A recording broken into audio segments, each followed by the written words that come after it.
As manifestações populares reuniram milhares de brasileiros em 2013. Após o mês de junho, no entanto, se o número de pessoas protestando e reivindicando nas ruas e praças nunca mais foi o mesmo, os movimentos, agora segmentados em episódios diários, cresceram em violência. A morte de um repórter cinematográfico reacende a questão. O que o poder público pode fazer? Para discutir esse tema, está aqui conosco no Cidadania o senador Paulo Paim, do PT do Rio Grande do Sul. Senador, mais uma vez, muito obrigado pela sua presença aqui. Bom estar aqui com você, Paulo, nesse programa tão importante que mostra ao país o que nós estamos fazendo aqui dentro e qual é a reação das ruas, né? Como esse fato lamentável da morte do cinegrafista Santiago. Eu disse na tribuna do Senado, repito aqui, uma morte anunciada. Ou alguém acha que você bota 100, 200, 300 mil pessoas, até 1 milhão numa única noite em todo o país, numa daquelas datas de junho, e não vai acontecer algo se não houver um norte, se não houver liderança, se não houver uma visão clara da pauta que o movimento social quer? Claro que aparecerão oportunistas, aparecerão provocadores, aparecerão aqueles da linha do quanto pior, melhor, e aí, infelizmente, os inocentes é que vão pagar a conta, como foi agora a família do Santiago e o próprio Santiago que perdeu a vida com esse explosivo. Senador, uma coisa é protestar, inclusive contra a imprensa privada, a grande imprensa que, na voz dos manifestantes, de alguns manifestantes, edita as matérias sem que leve as principais reivindicações, as verdadeiras reivindicações, segundo eles mesmos manifestantes, até o público. Ou seja, e outra coisa é agredir, partir para a violência, destruindo o patrimônio, inclusive vidas. Você protestar, eu sou simpático da frase, é proibido proibir, né? Tudo bem que seja proibido proibir, mas é proibido também você espancar, torturar, matar inocentes. Ou arrebentar casas de particulares, como já em muitos casos já aconteceu, lojinha de um pequeno produtor, ou de um pequeno vendedor, né? Ou mesmo patrimônio público. Ora, tudo tem limite. Por isso, vivemos numa sociedade democrática, onde os limites para essa democracia, que é o melhor sistema inventado pela humanidade, continuar sempre vivo e defendendo as nossas liberdades, até essa liberdade, das grandes manifestações que eu sempre defendi. Eu escrevi uma carta a pedido de setores, naturalmente, que lideravam o movimento, que circulou uma carta onde eu dou todo o incentivo à manifestação, não só eu, como outras pessoas também, naturalmente, desde que não partam para o espancamento, para a violência, como foi o caso agora de mortes. Tudo tem limite. Agora, o protesto é legítimo. Eu sou daqueles que mais defendem, porque eu não entendo o Congresso Nacional funcionando, atendendo às demandas populares, e não foi pressionado. Mesma coisa o Executivo e mesma coisa o próprio Judiciário. Não tem essa que o Judiciário não é pressionado. É pressionado, sim, pela opinião pública. E muitas vezes acaba decidindo, claro, na consciência. Mas as reivindicações são múltiplas e multitemáticas. E chegam lá. E eles são sensíveis também à sociedade, seja o Judiciário, o Executivo, o Legislativo. Então, a pressão popular é super legítima. O que não pode é isso. E todo aquele que ir para o abuso, ser intolerante e partir para a agressão, ele vai ter que responder pelo crime cometido, como qualquer um de nós tem que responder. Bom, os manifestantes, alguns até mesmo violentos, portando morteiros, bombas, pedras, vários já foram presos, inclusive, sobretudo lá no Rio de Janeiro, foram indiciados, foram até a casa de alguns black blocs, mas parece que conseguir chegar até uma punição efetiva e exemplar que chegue a ponto de reprimir o movimento não foi possível. Veja bem, até esse termo que agora virou moda no Brasil, black bloc. Parece que tem um certo charme, né? Black bloc. No início até alguns artistas defenderam, acharam... Black bloc, ok. Bonito, né? Eu, na época da ditadura, eu estava nas ruas, sempre tive. Eu saí numa oportunidade de Canoas, falei na tribuna, com 4 mil trabalhadores, não é nem 5 mil, cheguei em frente ao Palácio de Canoas, Porto Alegre, praticamente deveria umas 5 horas caminhando com aquela marcha toda, chegamos com 30 mil. e não pisamos numa flor, não estragamos um gramado, não quebramos um vidro, e ganhamos o apoio de toda a população que jogava confete dos edifícios que nós entramos pela Farrapos ali, em direção ao Palácio do Governador. Em frente ao Palácio do Governador, os provocadores, aqueles que querem esculhambar o movimento, cortaram o carro do meu som. E daí eu, sem o som, eu dizia, não, não à provocação. E a população repetia, porque não tinha mais som. Os que estavam perto ouviam e os outros iam repetindo. Não, não à provocação. O pessoal repetia. Não, não à invasão do palácio. A turma repetia e não invadimos o palácio. O senhor, então, julga que falta liderança e falta organização? Com certeza. Seriam essas as únicas razões para o que está acontecendo? Dois motivos eu diria que falta. O movimento é legítimo, ele tem que pegar corpo, e é natural que ele vá se organizando. E é natural que os líderes vão surgindo, porque assim é a história da humanidade. Os grandes líderes da humanidade, principalmente dos movimentos sociais e populares, surgiram assim. Eu não sou um grande líder, mas eu surgi nessas manifestações e estou aqui. Como é que eu vou ser contra ela? Mas eu ajudava a organizar, eu ajudava a dar direção, eu dizia não à violência para ganhar a opinião pública, para ganhar a população.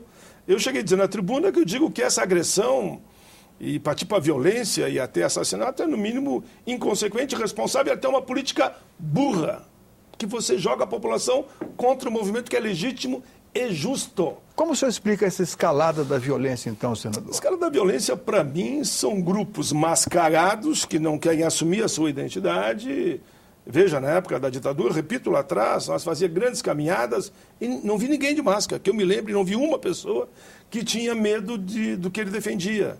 Sabia que podia haver repressão, podia ser preso, torturado, poderia morrer, mas não escondia o seu rosto. Então, aqueles que escondem o rosto é porque não estão ali com boa intenção. Essa é a questão.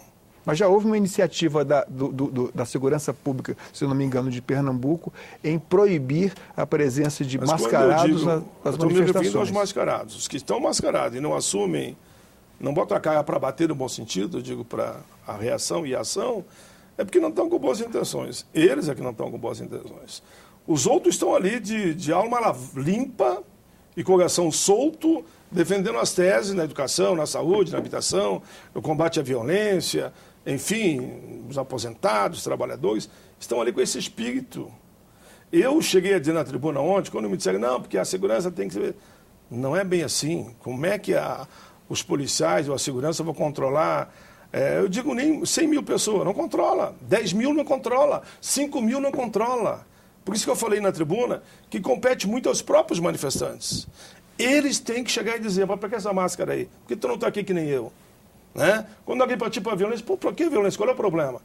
Olha, a ampla maioria não quer a violência. 99% não quer a violência. 99% não está mascarado. O senhor acha Por isso que eu entendo que o próprio movimento, a mobilização, ele tem que dar direção contra a violência e contra essa história de andar escondido em um ato que é livre num país onde a liberdade é total. Nós falamos no início que o movimento diminuiu em volume, em número de pessoas e se tornou cada vez mais violento. Essa redução do número de participantes se dá exatamente pelo crescimento da violência, senhor? Com certeza absoluta, não tem nenhuma dúvida. A população brasileira não é violenta, a história mostra isso, né? E ela não aceita isso. Quando ela percebeu que alguns grupos que querem esculhambar o movimento, partiram para a violência, ela começa a recolher. O povo brasileiro bobo não é. E como não é bobo, ele percebeu que se ele ficar à mercê dos grupos violentos, perde o movimento e é perigoso até para ele mesmo. Agora, por isso o recuo. Agora, se esses que defendem a violência se retirarem, eu tenho certeza que nós teremos milhões de pessoas nas ruas fazendo seus justos protestos e apresentando a sua pauta de reivindicação. E qual seria a medida ideal ou factível para que esses violentos se retirassem? Mudar a lei? Olha... Ou aplicar a lei que já existe? Alguém já disse, eu às vezes repito também, no Brasil o que não falta é lei, mas claro que a gente sempre pode aperfeiçoar a lei. E por que não aperfeiçoar a lei? Esse debate que tem hoje aqui da lei antiterrorismo, eu sei que uns são contra, outros são a favor. Mas tem um artigo ali simples. Quem andar em manifestação com bomba, explosivos, né? Que andar com instrumentos que podem causar a violência e o dano, terão que responder pelo que estão fazendo. O que tem de mal nisso? Os críticos dessa lei antiterror alegam que ela tem muitas semelhanças com a Lei de Segurança Nacional, ainda da época da ditadura, e colocam justamente o perigo, não na instituição, mas o perigo estar entre aspas, do guarda da esquina, aquele que vai tipificar, claro. O policial do mais baixo, digamos assim, escalão hierárquico, que vai tipificar o delito cometido pelo cidadão. Mas eu entendo, mas toda lei tem um limite. Daqui a um pouco, então, vai ser proibido prender. Não pode mais prender ninguém, porque o guardinha da esquina pode prender alguém. Já no atual estágio, vários manifestantes foram presos, inclusive a OAB, com advogados voluntários imediatamente na porta da delegacia para tentar soltar. Quem rouba, quem assalta, quem faz tráfico de droga não pode ser preso. Né? Tudo tem limite. Por isso nós temos uma sociedade democrática organizada, com instituições muito vivas, graças a Deus. Agora, se você é uma lei dizendo que se é uma manifestação, alguém foi pego com uma bomba lá no meio, uma bomba no meio que pode matar centenas de pessoas, ele não tem que ser punido? Claro que tem que ser punido. Tem que ver o limite da lei. Eu entendo a opção dos críticos, eu sou um militante dos direitos humanos. E direitos humanos é defender a todos. E não somente aquele que anda num movimento de milhares e milhares de pessoas com bombas explosivas que pode matar 100, 200, 300 ou matar uma pessoa. Né? Nós que defendemos direitos humanos temos que defender a paz, a liberdade, a igualdade, a justiça e o direito de ir e vir de todos, e não só daquele que está levando a bomba embaixo do braço. Levou a bomba embaixo do braço, vai ter que responder por isso, pela dureza da lei, porque ele é que está fazendo o mal e não aqueles que estão no movimento. Nós estamos prestes a assistir a uma grande discussão certeza, sobre a regulamentação da internet. E também a discussão sobre os meios de comunicação, o controle dos meios de comunicação por uma extensão disso.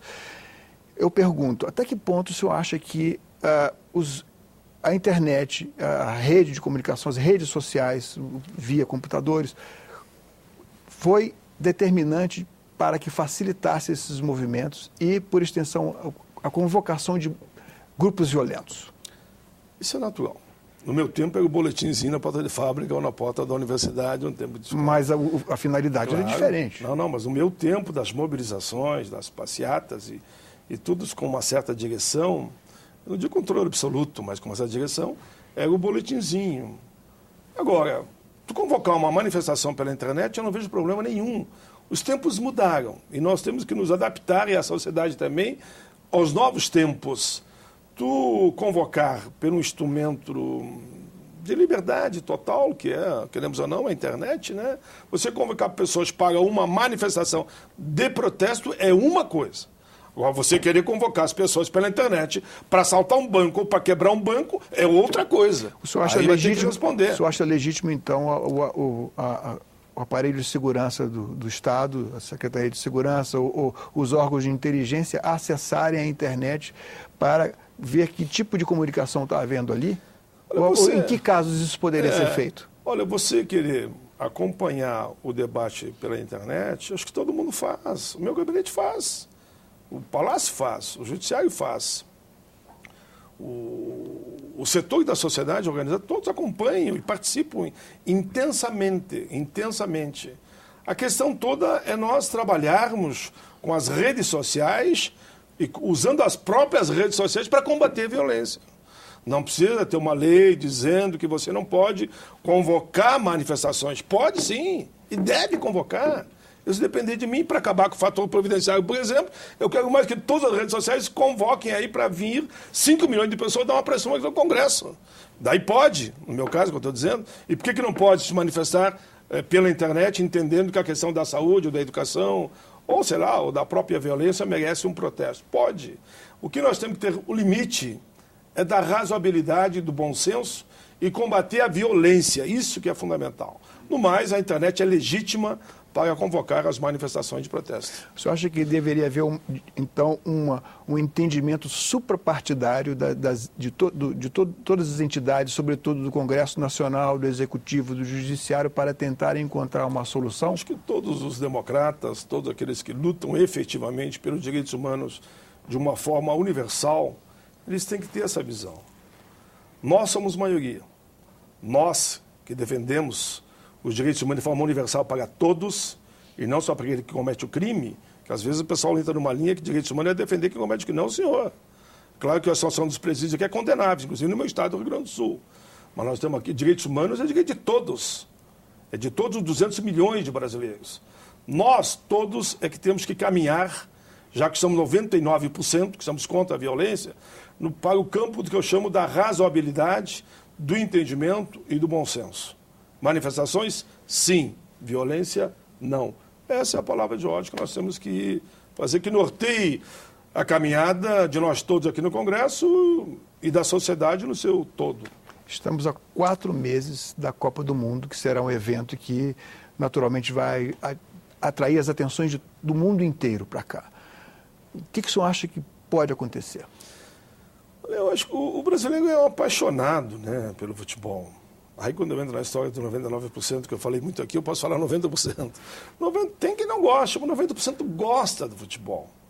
Então você começar a dizer que você não quer que o Brasil ganhe a Copa, porque isso politicamente não seria bom para nós, ou para Pedro, para Paulo, ou para João. O brasileiro quer ganhar a Copa. O brasileiro quer ver o Filipão chegar lá e erguer aquela taça com os nossos jogadores, enfim. O que tem que haver nesse momento é nós entender que estamos recebendo o mundo na nossa casa. Na nossa casa. É como se tu convida as pessoas para ir na tua casa, chegar, tu dá pelas mãos, tu está recebendo o mundo na tua casa. É engraçado, quando nós ganhamos a disputa internacional, porque a Copa fosse no Brasil, 2014, o Brasil todo entrou em festa. Me lembro, era canção, era festa, era foguete, era alegria, só total. E de uma hora para outra, surgiu um movimento contra a Copa do Mundo. Para mim, o movimento não é contra a Copa do Mundo. O brasileiro não faria isso. O movimento foi contra o abuso na construção de alguns estádios, que exageraram e houve, inclusive, denúncias gravíssimas de corrupção. Aí que a população protestou e protestou corretamente contra o desvio de recursos na construção dos estádios, contra a corrupção, contra a impunidade. Aí pegou o gancho. Mas o brasileiro não é contra a Copa. Que vão haver manifestações? Vão haver. Vão haver. É natural. Que até aconteçam algumas manifestações, como aconteceram em Copas do Mundo e em outros países. Mas desde que não parta para a violência e para o quebra-quebra, e para o espancamento, e querer e arrebentar o patrimônio público. Essa lei chamada de lei antiterrorismo, o senhor é a favor dela, então? Olha, essa lei está em debate no Congresso. Eu fui quem entrou com o requerimento para jogá-la para a Comissão de Direitos Humanos. Que eu quero debater era na ótica também da Comissão de Direitos Humanos. O que foi me pedido há dias é que eu aceitasse que o debate na ótica dos direitos humanos, numa proteção universal de todo brasileiro, se dê no plenário.